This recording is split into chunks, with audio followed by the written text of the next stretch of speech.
Okay. So, hello, Els Dietvorst. I'm very happy to have you here in the virtual tour of the exhibition Philippe Vandenberg Molenbeek, which we will walk through together. But before else we go on with the guided tour, I want to give a short introduction to you and your artistic practice. So, for the people who don't know Els Dietvorst, Els is a Belgian visual artist and filmmaker who lives in Duncormick in Ireland. And actually, her works grows out of dialogue, experiment, and intuition, and focuses on the themes of migration, racism, and climate change. Els works in plenty of artistic mediums like sculpture, drawing, installation, writing, and visual installations. What's important to know about Els' recent exhibitions is that she had a beautiful exhibition in the Mukka, which was called Dooltocht, a desperate quest to find a base for hope. Els is also pursuing a PhD in the Royal Academy of Arts of Antwerp and the University of Antwerp. And very important, this year, Els, her work was granted the Belgian Art Prize of 2020. So I think this was kind of the introduction to you, Els. Did it fit your artistic practice and your career until now? It did, Johannes, but the prize is for 2021. Oh, so it's already for 2021. Okay. Yeah, but so, it doesn't matter. It's just 1 year of difference. Yeah, I'm very happy to be here. I'm very happy to be close to Philippe, which I knew really good, and I'm honored to guide through his exhibition.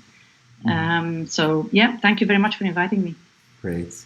So Els, before we go on, I think it's important to know for the people watching right now is that you knew Philippe in the years 2000. Can you explain a bit or talk a bit more about how you encountered Philippe and how you became friends? I came first across Philippe in 2003, and that was an exhibition that Jan Hoet organized in Watteau, together with Anne de Meester, and I think it was probably one of the most amazing exhibitions that I was in, because every artist who was invited was amazing, was just a lovely person, a beautiful soul. And we had a group of, I think, 17 people, and it was just, I think I'm still in contact with half of them, so close it was a very close kind of, artist group. And I met him first, and I remember that always the openings are always awkward because you don't know what to talk about, and you're standing beside each other and you don't know each other well. And it was summer, so we all were in bare arms, and of course tattoos were there. So the first conversation I had with Philippe was about tattoos and about the passion about tattoos. And he was telling me that tattoo is that, and I was telling me, so we were kind of lifting up our shirts and showing our tattoos and talking about which means what. And yeah, that's a conversation that never stopped. We kept talking about that. Yeah, because that was something really important. Was something, you could even say that Philippe's fascination for the image was also something he applied on his own body in that way. And after your first encounter in Watteau, you kept in touch with Philippe, I suppose, and you also visited his studio in Molenbeek. And like you said before, you went quite some times to his studio in Molenbeek and had a chat, had a drink in Brussels. Yeah, there's a period in between, and the period in between was when I was already living in Brussels, and he wasn't living in Brussels yet. That Karin Vol, who had the gallery Aaron Marge, an outsider art gallery in Brussels, invited us both always to talk about outsider art. because I never consider Philippe as an outsider. Or yes, but if he's an outsider, I'm surely an outsider. So it's a yes or a no, but we're just artists, maybe on different ways. And we were always invited by Karine to be on symposiums and talk about outsider art. So that's the second time we met. And then before he moved to Brussels, we had the idea to do an exhibition in Marge, in the gallery of Karine, as a statement, the two of us as artists together with our drawings. But that never happened. And then he invited me again, he phoned me again in 2008 saying, Els, I'm in Molenbeek, please come and visit my studio, have a coffee. And so I went back then to his studio just before I moved to Ireland. Okay. So we had a great time, I visited the studio, and that's the last time I saw him then, yeah. I think it's interesting to begin here, like for a short introduction for people who didn't see the exhibition yet. So the exhibition Philippe Vandenberg Molenbeek is on the Molenbeek years of Philippe Vandenberg. Philippe Vandenberg worked in Ghent for the most part of his life, but at the end of his life, between 2006 up until his death in 2009, he actually worked in Molenbeek. And Molenbeek was a very interesting place for Philippe Vandenberg, as there was so much to see. You had a great rupture between extreme richness and poverty, between conservative people and progressive people, between more moderate ways of religion and more fundamental ones. So Philippe Vandenberg saw this all in Molenbeek while walking around in the streets, while having a coffee with his neighbors, while talking with his friends.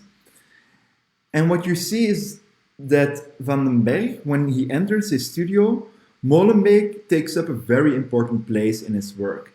And not only Molenbeek as a city, because at the time Philippe Vandenberg was living and working in Molenbeek, also a lot was happening throughout the whole world. You had the war in Iraq, you had the conflict between Israel and Palestine, you had a war between Russia and Georgia. And all these things happen while Philippe Vandenberg is living and working in Molenbeek. And when he re-enters his studio, he creates a sort of satirical universe, so to speak, in which you see how what he captured in Molenbeek, what he experienced in Molenbeek, is intuitively linked with what he saw on television, read in newspapers.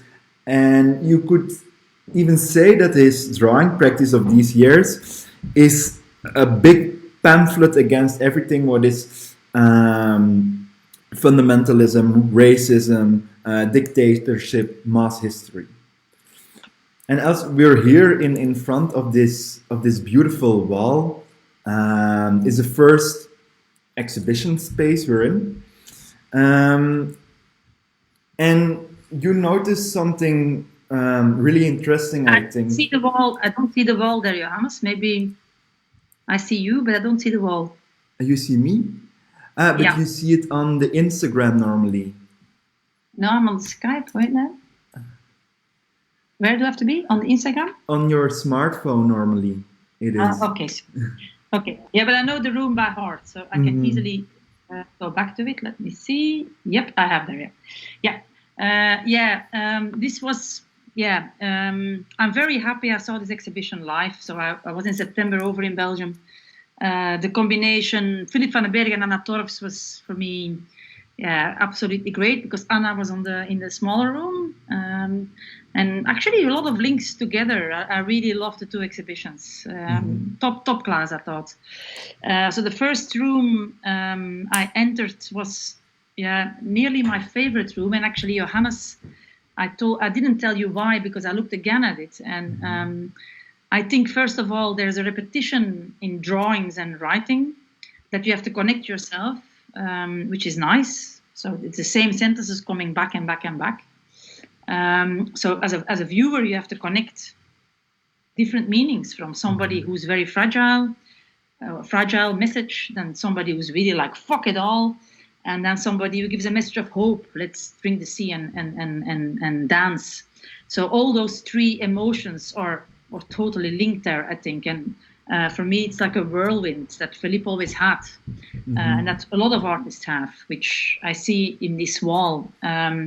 Why it's my favorite wall as well, and I figured it out later, was because it's not the drawings are not framed. I think by them not being framed, it gives a freedom. It gives a freedom Philippe had as well, and a kind of a vluchtigheid, which is in English a kind of a quickness, how he made his work, which I feel much more in this room than in any other room. Like, you just get it out there. You get it out there. You smash it against the wall. You draw it and you hang it up. He created these drawings on the floor of his studio. So it's really interesting, like just very quick, like you said before, like a mantra, like a way of creating a sort of order in his thoughts. And that's also something you could very much relate to, if I'm right. I am, and it's a physical act. It's the physical act that I feel much more in this room than I feel in another one. Also because there's a paper that comes loose from the wall, or you see a mistake in the drawing, in the writing, which is just because it's on the moment. You have to do it. You have to get it out. And I like that. I really like that in this room. The combination of the fragility of the whole work, the quickness, the way he did it, and the physical act. And I feel that really, really strong in this room. And you had two favorite drawings in this whole ensemble, because it's an ensemble of 60 drawings. You selected the Massacron. Like, if we go closer, we can see it. It's the one over here. Yeah. Can you tell me what attracted you in this drawing? Well, I think if I talk to Philippe, most of all we were really laughing, right? Philippe was a really humorous person, and we mostly laughed with misery, because what is our world? Our world is a massacre. If we go back to history and judge our history, it doesn't look good, right? So it's a massacre all over the way. But the way he writes it and repeats it, it becomes nearly like a mantra as well. Like, okay, we have to accept it's a massacre. We have to accept it. So that's why I like it. The way he just says it, that's the word, that's what it is. Yeah. Don't, Yeah, I think, and that's quite often overlooked in this whole series, is that there's also a lot of humor. Even when he writes Kill Them All, it's so ironic in a certain way that it becomes funny, we could even say. And then we have he shouts a lot, right? It's like shouting, like fuck it all, like, we are allowed to shout, like we're allowed to kind of get those emotions out of there, and it's a bit, kill it all, or get it out. I like that, And then we also have this beautiful station, and which you selected, and it's really an enigmatic drawing, I think. And with the foundation, we try to decipher it, what it could mean. First, we thought maybe there are stations that took Nazi prisoners to concentration camps. This was a possibility, but then I started reflecting, like, maybe those are stations in a people's life, in people's experience. Like, you have station Vol, which translates as madness. You have station Du, which stands for douleur, pain, and so on and so on. So, and I think all these stations are also experienced when you watch the whole ensemble in a certain way. And I think that's what you said before, like Philippe Vandenberg was an artist who combined all these extreme feelings a man or a woman experienced throughout his life, or throughout even very short moments. Yeah, I also think I'm always intrigued by work of an artist that I don't understand. I still remember reading the biography of Roland Barthes, and I didn't understand a letter of what he was about. And I read it, I copied it and read it 50 times again, and I started to understand it after the 50th time. But it intrigues me, things that I don't understand, what it wants to say. So this station thing intrigued me. Why stations? And I had the same idea than you. He can talk about different stages in life, and who knows which stage we're in, which station are we in?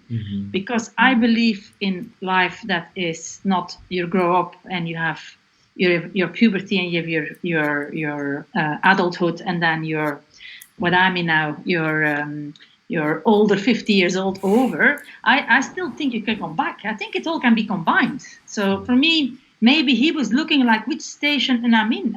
It could be another station than that reality says me. So yeah, I thought that was interesting. Great. So this was the first room, and then for people that did not yet see the exhibition, and I advise you to go and see it if you're in Belgium or in the neighborhood. We enter a space in which we see works that are made on different materials that are not associated with high arts. We see drawings on cardboard boxes. But first of all, I want to go to two very enigmatic works again. Two works that also intrigue you, Els, or I don't know, is that the right term? Yeah, intrigue or interest me. Yeah, absolutely. Yeah, these works are very special to me, and because it is non-language. Because a lot of Philippe's works are language-based, and that's not bad or worse, but these works aren't, and they actually have their own language. They have a dot language, like a pointy, nearly like pointillism. And what interests me is that I can absolutely see Philippe making those, because by putting dots like that on a thing, it's nearly meditative. It's nearly something you do as a repetition to kind of, as a meditation. And I have myself also drawings that I make like that. So that's why they intrigue me, because there's a repetition that's beautiful and at the same time colorful and at the same time mysterious. And does it work? Getting in this meditation like state while drawing? Yeah, it does. If you do repetition after repetition, absolutely, it does. It nearly gets you, like the way Buddhist monks drew the circle, breathing in, breathing out. I did a lot of those repetitions in drawings during the lockdown. And it absolutely works. It gets you, it's nearly meditation by drawing. And also you don't think, you think less. So your drawing comes really out of your emotion in your hand, which is a nice way, which Philippe also really liked, because Philippe drawing was his thing. And maybe would never be without drawing. You can also start working more intuitively, more spontaneous, if you're in this mantra state, so to say, and things come out that you didn't expect that would come out. Might be interesting. Yeah, but you see, we didn't mind that, Johannes, because we actually are stimulating those things that come out that we didn't think was going to come out. I think in both our art practice, we just never go for what's sure. We go for experiment, we go for what's unsure, we go for fragility, we go for failure maybe. And I had that similar with Philippe. We could talk about that. And we weren't afraid about a failure or something that went wrong or something that we picked up years later, that's interesting what you're saying. Also related to these boxes, we see actually, although Philippe is seen as a draftsman or a painter, suddenly he tries to step into the unknown again by picking up things on the streets and starting to create something with them. And it's also something you do. Is it also a way of walking into the great unknown and seeing what comes out?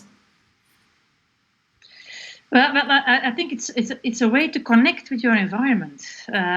For Philippe, Molenbeek was really new. Brussels was actually really new, because I still remember him phoning me saying, "Els, you live here already for so long. I want to have a coffee with you. Guide me around. What is Brussels?" So you have to connect with your environment, and I think as an artist you do that by collecting things that you find, things that attract you, things that you find on the road, things that you find on your doorstep. I do it here because I'm living on the beach. I do it by collecting stones and driftwood. He did it by collecting cardboard and things that were left behind. But it's a kind of a connection, because it's a connection with the people who live there, because somebody left that behind. So you take it and you give it a new life, which I always like. You give it a new life, a new meaning. And it's also a way to literally introduce the place you're working in into your work again in a certain way. It's a kind of an emotional link you make with your direct environment. It doesn't have to be people. It might be a cat that walks down your street, or it might be a box you find. But I think for Philippe that was really important. Philippe wouldn't go to Molenbeek having his studio there, just being there like. Philippe wanted to have his studio linked with the neighborhood. That's the way I work. I can't just be dropped somewhere and say, okay, here I am, that's my studio. No, you want a link with even the tree, the birds, the people, your local shop. And that was very important to Philippe as well. And I think we understood each other in that a lot. Okay, that's beautiful. Then we go to the next room, which is quite an intense encounter with 5 drawings, and one drawing you selected is the following. So what we see I will shortly describe, because there's a lot going on in these drawings. We actually see a group of people applauding and shouting for Adolf Hitler, who stands in the center of these drawings 4 or 5 times, and they shout, "Reviens Adolf, nous t'aimons." Come back, Adolf, we love you. And of course, it's a cynical message written down as a critique against mass history and the desire people tend to feel, and now again more and more for not authoritarian dictator or a leading figure, with of course all the dangers involved in this situation. So Elsbeth, why did you pick this drawing? The moment I walked in that room, when I saw Adolf Hitler's name, I was a bit like, "Oof, yes, Philippe, yeah, why?" But then I thought it was also very touching and very funny the way he uses it, because in a certain way he reflects on the state of the world that the world was in the moment he drew it, Putin or the whole regime that was around him. And I think that's also typical Philippe. He can't. The moment things are happening around him, he has to express them. And that was his expression by doing it. Now, particularly this painting, I was touched with, because I'm actually colorblind. I can't use more than 3 colors. And what really interested me in this painting was the colors above, and then the T, which I use Bister, which is the same color, underneath it. I think it's beautiful, the way the balance and the composition goes about that work. And then, of course, the name Adolf Hitler in the middle of it is for me like, amazing how he did that. How he just scratched the name into it and made it, in a certain way, maybe a historical work about a time that we all know we shouldn't have lived it, it shouldn't have happened, but he dared to make a work of it, and I think that's amazingly brave.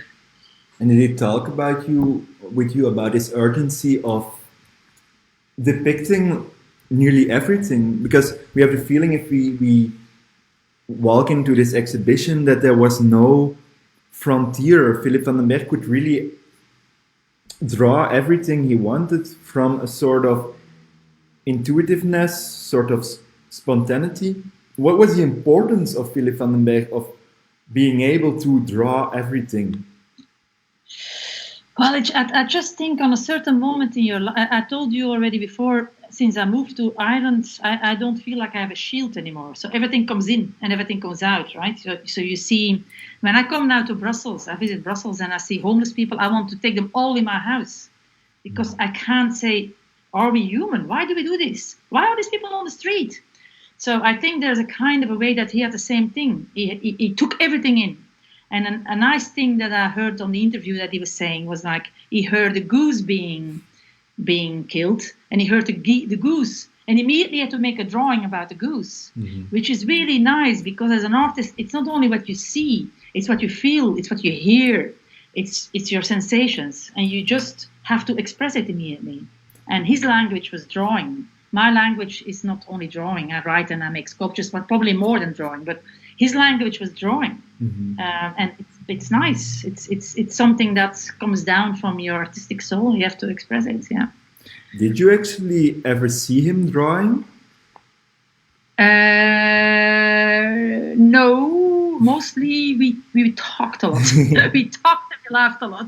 I didn't see him drawing. No. Or maybe but too. The first time we met in the exhibition was made. Might have been that we both kind of that he came to see what I was doing and what he was doing. Great. But he showed me around in his studio, which was for me. If I go in Philippe's studio, it reminds me of my own world. So I recognize so much stuff. Yeah. That's my own stuff. From the newspaper articles he cut out till the little sculptures of wood that he found that he makes. So for me, it's a world that I understand. I understand this world, which is nice. So then we are in this well-packed space, so to say. It's a space with numerous drawings, which Philippe Vandenberg called his Molenbeek drawings. And actually, these drawings are based on his daily walks from his living space, which was over the canal, to his studio, which is close to metro station Ribeaucourt. And what Vandenberg does actually is he starts from small observations, really daily life observations, like there is drugs being dealt at the metro station, there is a break-in into his studio, there is a fight on the street.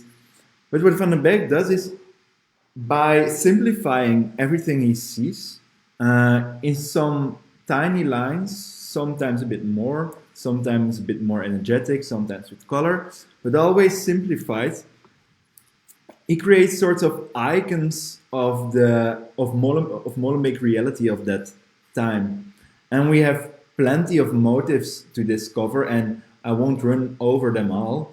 But here, for example, we have these eyes, like it reminds me of all the eyes one seems to notice while walking on the streets in Brussels. All these people looking at you, but at the same time staring away. I don't know. You also choose these eyes?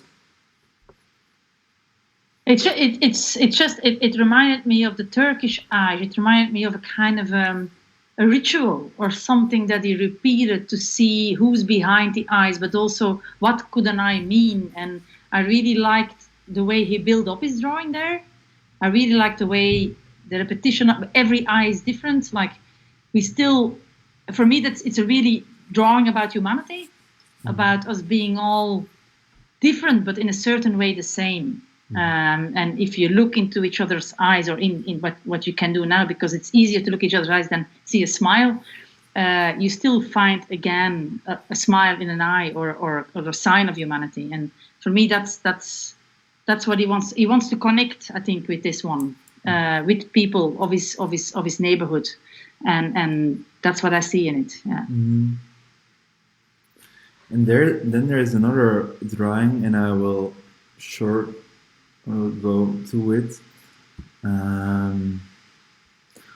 Like you see, for people watching now, it's also possible to discover this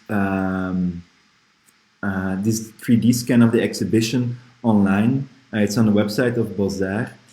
While I'm searching for the right image, else I don't seem to find it immediately. But no, it's probably an image. It's probably the image with all the little like lights on the street. Yeah. And they all seem together and they shine on a kind of a circle. And it looks like a drawing you would nearly walk past.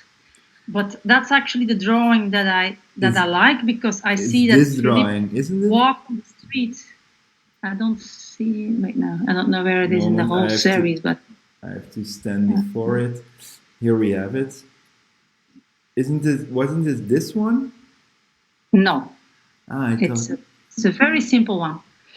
No, it's not that one. No, it's side maybe. No. But maybe you can tell a bit how it looks and what it did for you. It's a drawing that looks like, sometimes you, as an artist, you make drawings that you think like, oh, they don't really. Yeah, that's it. You have it now there. Yeah. This one. Okay. What does it mean, or what doesn't it mean? You come home after a walk, or a walk in the woods, for me, or a walk on the sea, and you draw something, and you think, well, I don't know yet what that means yet, and you put it away, and then after a while, you take it back, and you think like, wow, yeah, I can do something with this. And for me, that's what I was talking about, the goose, that he heard the goose being slaughtered and drew the goose. Mm-hmm. For me, this drawing is clearly Philippe was walking on the streets, saw lights and an energy, and he wanted to just immediately draw it when he came home. Mm-hmm. And I like that immediate, you feel the immediate action, and I like that in this drawing. Okay. So this was it for the Molenbeek drawings, and with the 3D scan I can go directly to the last space of the exhibition already. And we go immediately to two works you were really touched by. These are the famous Un grand amour suffit and the Aucun un grand amour suffit drawings. Very late drawings of Philippe Vandenberg from 2009. And what touched you here, Els, is the idea of introducing love in a contemporary artwork, which is rare nowadays. Can you explain a bit? Actually, Johannes, you missed one of the Molenbeek drawings, and that was the last one, but that's another one. I just explain you why I chose the last one. Okay. And it's the one of the Madonna Molenbeek. But that's that I really we also go to that room. We can also go to that room. Okay, that's the one. Okay. Now this is for me surely with the situation and the life we're in. I was talking a lot to Philippe about sometimes the fragility and the hardship of an artist's life, because is being an artist fate? Is being an artist a choice? Is it a life that's simple or not? No, of course it's not. So we had a lot of conversation about that, and on one of his last interviews, he says like truth and reality are concepts, and I replied to him, but if love would be a concept, that would be the worst, because that's the only thing that keeps us human and keeps us actually hopeful, I think. And even in this situation, it's love for my kids, it's love for a lover, it's love for my students, it's love for my parents. These things keep you alive, and that I find back in these drawings, and I think they're for the time we're in, they're mantras. They're amazing, symbolically important, I think. Mm-hmm. Mm-hmm. Thank you. And then we'll go to the last room with the Madonna of Molenbeek drawings, and there are quite some variations on the same theme. Did you have a preferred Madonna of Molenbeek drawing, Els? No, I think I've sent you one that I really liked, but it's also the concept of it. You have to think. For me, when I worked in Anesis with the swallows, there was also a kind of a saint that was Saint Antoine, was the saint of Saint Antonius, which I started using again in my work with the swallows, because it linked not only past, but also the present and the future. And I think we don't need more saints, we have them all, but we need more Madonnas, and we need more symbols and kind of rituals to kind of link us all back. Yeah. And I think it's beautiful he made a Madonna one, saying like, listen, Molenbeek, I kind of like you. You know, you're important in my life, and I link back to that same ritual of the past of a Madonna being honored, having a day, probably a day where nobody worked, or it were important days, and I think that's what I think in this work is very important. Creating a figure of hope for Molenbeek or for the world. Did you know, Els, anywhere, did you know that the Madonna of Molenbeek, she's in the studio, and I will show her to you the next time you visit. It's a beautiful painting of a veiled woman. That's the Madonna of Molenbeek, the savior of Molenbeek for Philippe Vandenberg. So, and we're at the end of the tour. For the people watching and joining in this conversation, I warmly invite you to visit the exhibition of Philippe Vandenberg in Beaux-Arts. It's still running until 24th of January. And for the people not able to make it, you can always visit the website of Beaux-Arts and access the 3D scan of the exhibition there. Then, Els, are there other projects coming up for you soon? Yeah, a few more after the MUCA, but I'm working on 2 exhibitions. One will be in Beaux-Arts with the ceremony of the prize of the Belgian Art Prize, with a new film that I'm on this moment writing. But another one, which is not less important and even important, is in the Centrale of Brussels. Karin Vol invited me 2 years ago to do a solo exhibition there. And when she invited me, I said, I can't do this without Philippe. The last contact with the 3 of us we had was working together on something. So the title is We Are All Outsiders, because that was what me and Philippe were busy with.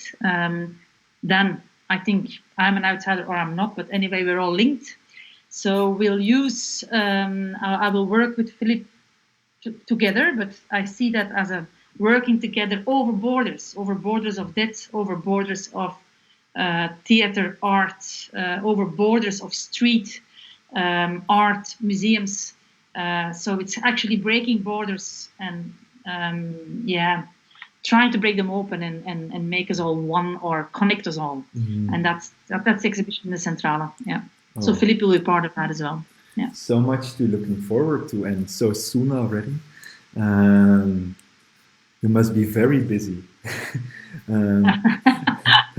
I'm always very busy, Johannes, but luckily I have the sea and I swim every day, and that clears me. Okay. Thank you, everyone, for watching, and thank you, everyone.